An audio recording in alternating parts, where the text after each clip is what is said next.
beginning a future decided without her. On the planet Kaelith, marriage was not a promise between hearts. It was a contract between futures. The Kalari were an ancient species, tall, luminous-eyed beings whose civilization had outlived the rise and collapse of dozens of younger worlds. They valued logic above emotion, continuity above desire. Every decision was filtered through probability models that mapped centuries ahead. Love, as humans defined it, was considered inefficient. So when Ariath Kael, daughter of one of Kaelith's ruling houses, stood before the high conclave and heard her fate spoken aloud, she felt something dangerously close to anger. "A human?" she said, her voice calm but edged with disbelief. "You intend for me to marry a human?" The chamber hummed softly as the conclave's living architecture reacted to elevated emotion. Pale light rippled through the crystal arches overhead. "This union has been calculated across millions of outcomes," said High Arbiter Soluin. "It is optimal." Ariath folded her hands behind her back, the traditional Kalari posture of restraint. Humans live less than a century. They are impulsive, emotionally volatile, and politically fractured. How could such a match be optimal? "Because," Soluin replied, "the future no longer belongs to single species." Kaelith had watched humanity from a distance for generations. Fast learners, fast builders, fast destroyers.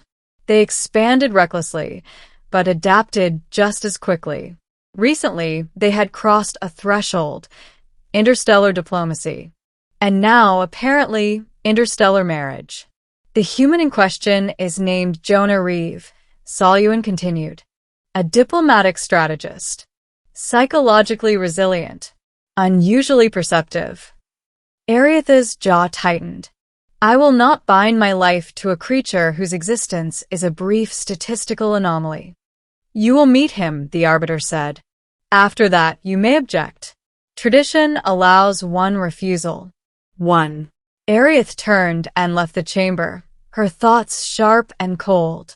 She had spent her entire life preparing to serve Kaelith, not to be reduced to a symbol in an experiment involving a species she neither trusted nor respected. She hated the idea of marrying a human. Middle, the human she didn't expect. The meeting took place on Virex Station, a neutral hub designed to accommodate dozens of species at once. Artificial gravity shifted subtly from corridor to corridor. The air smelled faintly metallic, filtered and refiltered for incompatible lungs. Ariath arrived precisely on time.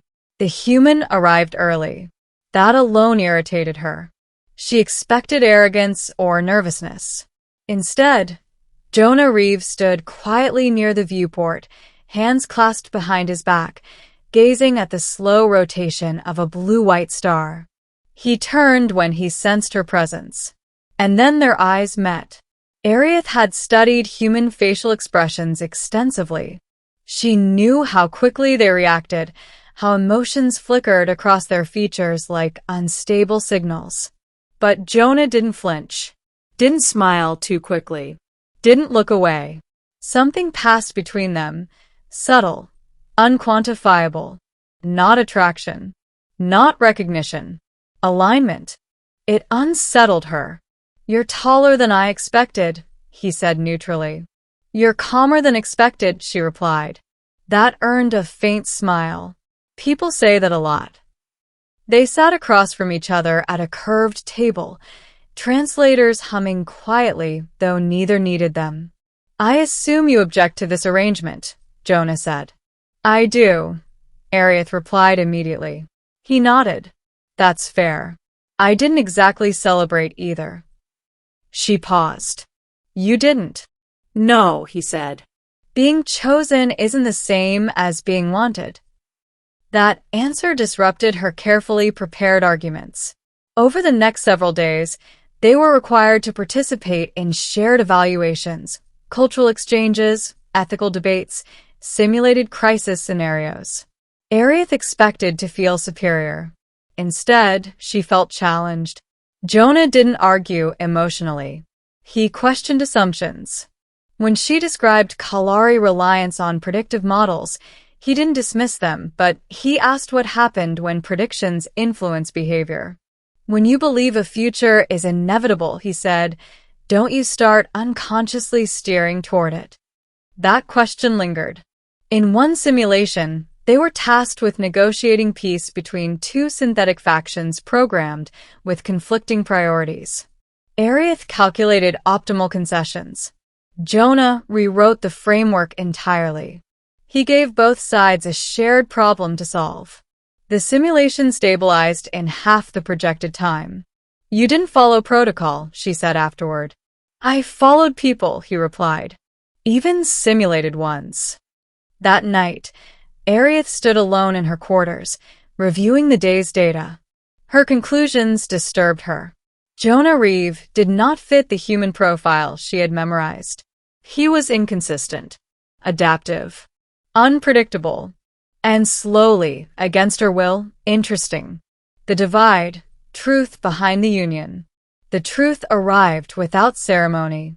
A secure transmission from Kaelith reached Kaelith during the fourth cycle of their evaluation.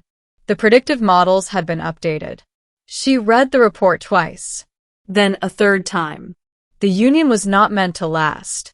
Statistically, Jonah Reeve's influence would stabilize relations between humans and the Kalari long enough for a multi-species alliance to form. His role was transitional. His lifespan, already short by Kalari standards, would likely be shortened further by prolonged exposure to Kaelith's environment and political stressors. Kaelith felt something fracture inside her, something she had never needed to name before.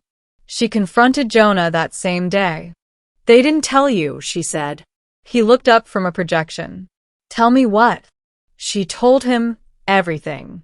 When she finished, silence filled the room. So, Jonah said eventually, I'm a bridge. Yes. Bridges get walked on. Yes. He exhaled slowly. Figures. You can refuse, Kaelith said. I will refuse. The conclave allows one objection. And then, he asked, then they will find another human. Jonah met her gaze. And will that one know the cost? She had no answer. I don't like being used, he continued. But I dislike ignorance more. You would accept this? She asked, incredulous. I would choose it, he said. There's a difference. Kaelith turned away, her control slipping. You don't understand. Kalari bonds are not symbolic. They are binding psychologically, culturally. If I proceed, I cannot detach. Jonah's voice softened. Neither can I. That night, Kaelith accessed restricted archives, ancient Kalari texts rarely consulted. She found something unexpected. Long before predictive engines, Kaelith had relied on intuition, on relationships, on uncertainty. The models had come later, as a defense. Ending. A choice beyond prediction. The final hearing was held beneath the conclave's central spire, where futures were calculated and destinies approved. Kaelith stood beside Jonah, not as an agreement, but as a statement. We refuse the union as designed, Kaelith said clearly. Murmurs rippled through the chamber. Soluan's eyes narrowed. You risk destabilization. No, Jonah said. We propose a revision. He outlined it simply. A non-binding interspecies covenant, time-limited, focused on collaboration rather than permanence. No sacrificial projections. No predetermined loss. The predictive engines recalculated. For the first time in recorded Kalari history, the results diverged. Multiple futures. Uncertain. Alive. This introduces instability, Soluan warned. Yes, Kaelith said. But also possibility. The conclave deliberated longer than anyone could remember. Finally, approval was granted. Years passed. The alliance formed, Not perfectly, not peacefully, but honestly. Jonah aged. Arieth changed. They did not marry as tradition defined it. They built something else, shared purpose, shared time, shared choice. On Jonah's final visit to Kaelith, they stood beneath the crystal sky where they had first met. "Do you regret it?" he asked. Arieth watched the stars, unmapped, infinite. "No," she said. "I regret that I once believed the future could be decided without us." When their eyes met again, there was no prophecy, no calculation, only recognition. And that was enough.